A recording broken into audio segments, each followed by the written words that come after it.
Today we're going to learn how to write functions. So just a reminder that a function is a special type of relationship where every x value or every member of the domain only has one y value or a member of the range. So it's all about what kind of relationship is going on with the x and the y. Remember that your y is your dependent variable. What y is depends on what you do to x. So this is how we start this. I want you to look at the x value and say, what can I do to that x value to turn it into the y value? So let's take the first one here. Okay, what can I do to 5 to turn it into a 1? Well, I could subtract 4 from it, correct? 5 minus 4 would give me 1. I could also divide it by 5, and that would give me 1. Can you think of anything else? Okay, those are the only two I can think of right off the top of my head. So it's going to be one of these two rules. So now I take the next set and say, okay, let's take the 10 and subtract 4. So 10 minus 4 does not equal 2. So that rule is no longer viable. I can't use it. Let's try the next one. 10 divided by 5 is equal to 2. Yes, that rule worked. So now let's go and see if that rule works for the other ones. Here, I take 15 and divide it by 5. Do I get a 3? Yes, it worked. And then the last one, 20 divided by 5, does that equal 4? Yes, it worked for that one. So what is my equation? Remember, y is equal to the x value, and what did we do to the x value every time here? We divided it by 5, and there's our first equation. Okay? Pause the video and try this one. These are the two things that I thought of that could happen. I could take the 1 and multiply by a 3 to get a 3. I could take the 1 and add a 2 to get a 3. So now let's check with this one. Okay, ready? 2 times 3 equals 6. Yes, that works. 2 plus 2 does not equal 6. So again, this rule no longer works. And then just check really quickly. 3 times 3 equals 9. 4 times 3 equals 12. So y is equal to 3 times whatever the x value is. And there's your second equation. Okay? Just a little reminder, the input is the independent variable. The output is the dependent variable. If they're asking you to find which one is the independent, which one is the dependent variable, then make a dependent statement. This depends on this. So we're going to have a little practice with that. Here we got a painter must measure a room before deciding how much paint to buy. They want you to identify which is the independent, which is the dependent variable. So does the measurement of the room depend on the amount of paint, or does the amount of paint depend on the measurement of the room? The amount of paint depends on the measurement of the room. That means that the dependent variable is the amount of paint, and the independent variable is the measurement of the room. You try this one. Again, say it both ways. The height of the candle depends on the hours it burns, or the hours it burns depends on the height of the candle. One of them just makes more sense. So the height of the candle depends on the number of hours that it burns. That means the height of the candle is the dependent variable, and the time is independent. Time is almost always the independent variable. All right? We use the word independent and dependent variable. We have used other words for that in the past. We've used x values for the independent variable, domain, input, and just the letter x. For the dependent variable, we've used the y values, range, output, and just most recently we used f of x, which we said interchanges with y. Okay? When I tell you that the dependent variable is a function of the independent variable, here it is written in words. Here I've kind of shortened it. Y is a function of x. And then I take the word is, put it into an equal sign. A function of x, we write it like this, f of x. So y is equal to f of x. That means that f of x and y can interchange with each other.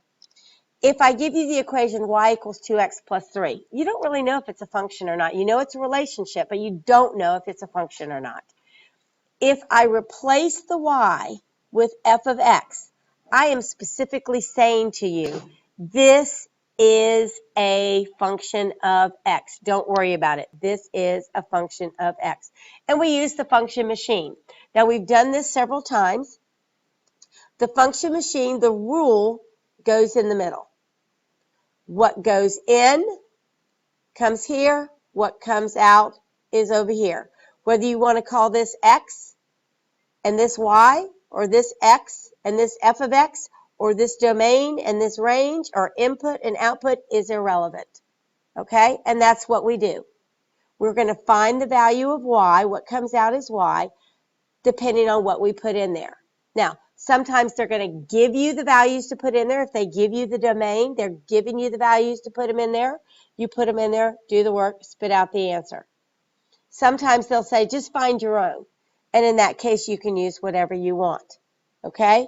Now, I want you to see that it does not make a bit of difference whether the equation was written y equals 2x plus 3 or f of x is equal to 1/2 x minus 4. What you're doing to the x goes in here. Okay? And we're going to kind of use this function machine as we move forward. All right? Now what we're going to do is we're going to identify the independent and dependent variables, and then we're going to write an equation. A math tutor charges $35 per hour. So is the total amount they charge based on the number of hours, or the number of hours depends on the total amount that they charge? Okay? The fee that the math tutor charges depends on the number of hours. That means the dependent variable is the fee, and the independent variable is the hours. That means when we set up the equation, the fee, and I'm going to write this in words first, the fee is equal to something and the number of hours. So what do we do to the number of hours to find the fee? In this case, we multiply them by 35. And then we write an equation. Here it says let H represent the number of hours tutoring, and let f of H be the y value, or the dependent variable. Okay, and here it is. F of H is equal to 35H. I only have one variable that I have to worry about. The other one is a function, is based on that one. Okay, again, for this next one, we've got the same kind of situation. I've got f of x is equal to 3x plus 2. They're asking me to find f of x when x is 7 and when x is negative 4. So what I'm going to do is I'm going to set up my little function machine. The rule that goes in there is 3x plus 2. I'm going to put in a 7. Now, you'll notice here that they put a 7 in here, but that has no value. This doesn't do anything. This just says this is the answer I'm going to get when I put a 7 in here. Over here is where the answer comes from. So you put a 7 in there. 3 times 7 is 21 plus 2 is 23. So when you put in a 7, you end up with a 23, and that's actually an ordered pair. 7, 23. Same thing here. I'm putting in the negative 4. Here, it doesn't do anything. It's just a figurehead. It's just sitting there. But 3 times negative 4 is negative 12, plus 2 is negative 10. So f of negative 4 is equal to negative 10. Again, that represents the ordered pair, negative 4, negative 10. You notice on the last one when I had it set up, I had like a little function machine here. Well, the function machine is nothing more than an H chart. This is what's going in. This is what's happening. You'll notice every time I put something in, I put it inside parentheses. And then this is what comes out. So this is asking me to go 1/3 times r plus 2 to figure it out when r is 600. So 1/3 of 600 is 200, plus 2 is 202. Negative 12, 1/3 of negative 12 is negative 4, plus 2 is negative 2. Okay, there's your work. There's the explanation. When we are actually talking about something in the real world, we can't use every single x value and every single y value for the range in the domain. Sometimes it just doesn't make sense. So for instance, if I'm talking about the length of an object, it can never be negative. If I'm talking about the number of people, then they can't be like fractions and decimals and things like that. So sometimes we have to adjust our domain and range. Here's a quick example. It says the settings on the space heater are the whole numbers 0 to 3. The total number of watts used for each setting is 500 times the setting number. Write a function to describe the number of watts used for each setting, and then find a reasonable domain and range. Well, let's do that first. Domain is going to be what? Well, there's only 4 settings. A 0, a 1, a 2, and a 3. I can't set it at 2.5. I can't set it at -9. Those are the only numbers that are reasonable.